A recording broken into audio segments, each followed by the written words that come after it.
Today, Virgin Islanders celebrate the 172nd anniversary of the emancipation of the enslaved peoples of the Danish West Indies. Around the world, people are now calling for equal treatment of the descendants of the enslaved Africans. Our history is full of brave men and women who bravely fought against unjust systems. We must follow in their footsteps and address our own history of oppression and our inequality. I have recently encouraged the governor to relocate the portrait of Governor Peter von Schulten, which hangs in the Great Hall of the St. Croix Government House, and to put a more appropriate artwork honoring emancipation and the truth of our own history.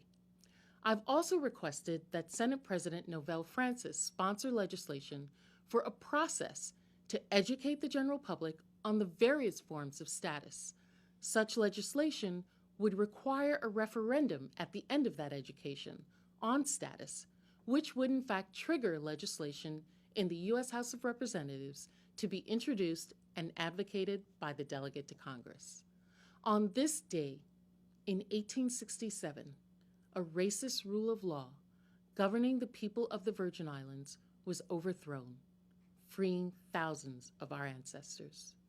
172 years later, and under our seventh flag, I fight for our equitable inclusion in the law and advocate for overthrowing the insular cases, the racist legal doctrines which have excluded us from the full American experience.